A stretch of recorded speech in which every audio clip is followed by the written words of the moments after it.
When talking about puzzle games, it's fast to fall into the trap of viewing them purely based on the mechanics. And certainly, the more interesting mechanics are more likely to grab our attention. But we never truly interact with a puzzle game purely by its mechanics. Rather, all interactions happen in controlled environments, which we call levels. Levels are the most important aspect to get right. Only through levels does a player get to play and puzzle. So a puzzle game's strength also lies in how many levels one has. As the more levels, the more game. So if you look at Snakebird, it has roughly 50 levels, and Barber as You has around 200. Okay, that's a lot. Like how about Steven's Sausage Roll at 86? Patrick's Parabox has 350? Okay, Maxwell's Puzzling Demon also 350? And the Monsters Expedition has over 500? So what's the point of a puzzle level? Well, what about difficulty? Everyone knows that puzzle games are difficult, which means difficult levels, right? Make it super big, boxes here, here, and here. What about crack tiles everywhere? Oh, and to make it harder, let's delete this middle section. Now it looks like a super hard level. Woo! Can you tell what's wrong with this level? Because I have no idea what I'm looking at. Where am I supposed to start? What can I even do? Why is this box here? So what's really the point of a puzzle level? A hard level can be fun because the solution is unconventional to the common thinking. I like to call it the identity, something unique in a specific level. This is the fun part. What you coin that identity is up to you. So this level makes the blue guy spin in a circle, this level needs you to push a box all the way here and back, this level looks like an avocado, but it's important that these identities are present. Otherwise, what's the point of it? If there is no takeaway from playing the level, it can feel like work. And unfortunately, even though we might want 200 levels, when it comes to games, quality over quantity. Now we know we want an identity and make it something interesting. So let's make a level for real this time. How about blue here? And I guess I need orange? And maybe the character here? And he can step into the box, and the box will can push. And what about... Let's talk about methods of making levels. We used two main methods.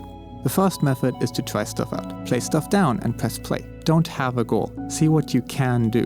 What happens if there's a box over here? What happens if this tile is orange? Don't try to make level. See what you can do in the level. Go through options, possibilities, add things, remove things. What state can you end up in? If something interesting is discovered, turn that into the main identity of the level. Iterate the level until it's clear and what you want. Almost all of the 2-color levels as well as the base 3-color levels were made like this. This method of creating a level is probably the least sophisticated, but it creates my favorite levels. Start with some setup and see what happens. Typically the solutions that come from this method in our game are more abstract and not as one-dimensional or straightforward. The other approach I've heard about is reverse engineering. Have an interaction in mind and force a player to do that. This way is amazing if you have an interaction in mind, and I dislike this as a level creation method. It assumes that you have all the interactions in your mind already, but actually getting familiar with what your game can do is mostly through the first process. When you first make the game, you know all the rules as much as everyone who's about to start playing. You need to get good at your own game, to know what is even possible, and you can only play the game in levels you make. Also, like, maybe I'm stupid, but half of the levels we have I wouldn't even know how to describe as an idea. Are they fun? Yeah. Do they have a unique identity? Yeah, avocado. No, but seriously, this is a level made with the first method. Its identity is having to push this box down, first with orange to rearrange the blue box, to finally push the box back up and then down. To me it's a really fun level. I would have never thought of that myself. This level here is my favorite white box level, and it's purely because I still don't quite understand how it works, but every time I solve it I get a rush of, oh, that's so cool. Now, I'm not saying either method is bad. If you have an idea in mind for a cool interaction, make it, duh. The levels you see on screen are all made with this type of approach.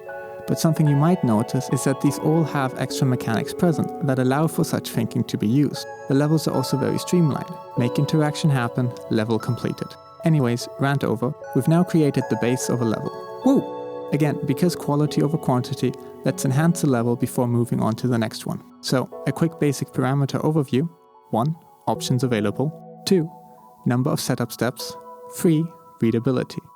These parameters are changeable and should be set up in a way that enhances the identity of the level. The more options that are available, the longer it can take to find the right one. In this level, having these tiles over here makes the level so much harder because you have to consider how to use them to solve the puzzle, even if they can be completely disregarded. With this in mind, the level can be updated to this. Suddenly there's a lot less things green can do, while still keeping everything that keeps the level interesting. Then there's number of setup steps. This level's identity is really about this main middle section here, so when revised it was shortened to this, which keeps all the interesting stuff and gets rid of a lot of setup. Setup should still be there. If the player has no other options other than to use the setup, the thinking gets turned off. However, the setup doesn't have to be A to B to C to D, just go from A to D. Lastly, readability. The less things there are on a level, the more clear the level becomes. This level is almost identical to this one, except for the box over here. But with slightly different level design, the box isn't necessary anymore, and it makes it more clear what needs to happen. The player should never have to feel confused for too long. The first time they open a level, there's bound to be a bit of information overload, but the sooner the clarity can set in, the better. These 3 parameters can be found in every level, and optimizing them can make the level better. Now let's go on to the more fun tools that can be used. Introducing the red herring. The purpose of a red herring is to lure the player into thinking a solution is one thing while it's actually another, typically by extra things that aren't needed. So in this level it looks like blue can just push the orange box, and orange can just push the blue box, and the level is over. But if you tried this, you get bamboozled.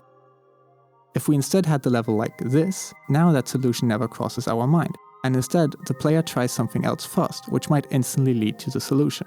These 3 tiles over here are the red herring. I would argue the red herring makes the level better, as the fake solution is a lot easier to spot. And so the player starts moving and exploring the level, and when that doesn't work, the player is invested in solving the level. When they inevitably solve it, there's a higher sense of accomplishment. If they only had the second level, they might get the level first try, which makes it forgettable. In a way, you can force the player to fail the first time and make them feel stumped, even if the solution isn't all that hard. And now, introducing its challenger, the green pelican. A part of the level that doesn't seem useful at first, but catches your attention and can help solve the level. This method only really works nicely if your levels typically require almost all tiles given to the player. So, looking at this level, it's a similar setup of blue can't get across because of the box in their way, but when you're in this situation, there's a blue tile above the box, that maybe you can get blue too. And when resetting the level, you can see that the box can also be pushed up here, allowing blue to go across. This still allows orange to push the box out again and come back to the setup from before. The faster solution doesn't need this tile, but the green pelican has lured the player successfully with this tile to help them solve the level. Now this level is a bit of a more simple level and might not need it, however in a later level the green pelican is able to shine more. This green tile here is not necessary to complete the level. It seems like one could just push the green box all the way and get green to their goal. This level however requires green to eventually push the orange box over here. This green tile is not necessary at all, it could just be empty, but having it gives the player a reason to try and get green over there, leading them to the solution. The green pelican is especially effective if most of the levels require everything present. That is also however the hunting grounds for the red herring. We've decided to rely little on the red herring and only use it if it's clear that the solution isn't possible through the red herring. We don't want our players getting stuck on it. Similarly, before trying any solution, it's uncertain whether any seemingly additional tiles are red herrings or green pelicans, and without solving the level, if you try something and it fails, the player has to decide whether it's worth trying it again with modifications. This is why I don't like using the red herring. For our puzzle game, we've decided that the level should mostly be quite clear on what to do and not cheat your belief of what needs to be done. This applies to different games differently and the style you want the game to be in. Using all of the mentioned tools, we have made a level. Now only 99 more to go. A level created like this is a main level, and in our game we have categorized all levels into 4 types. Main levels, familiarity levels, showcase levels, and gimmick levels. Main levels are exactly what they sound like, the main type of level in the game that contains a unique identity. Familiarity levels is a nicer term for filler levels. Their main purpose is to familiarize the player with the types of things possible.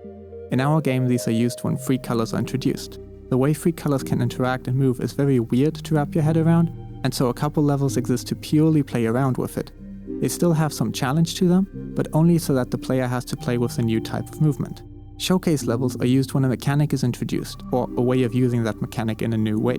These exist purely to show the player what can be done, and hence are almost impossible to fail and are very, very small. Now, an argument could be made that figuring this out yourself is fun in itself, and so giving these mini tutorials takes away from that, but I would argue otherwise. All information should be present to the player, and any information that the player doesn't have can feel cheap when they come to the solution. Hence, having a level purely there to show off how something works is in my mind super important, so that the next puzzles aren't what is the hidden mechanic, but how can I use this new interaction.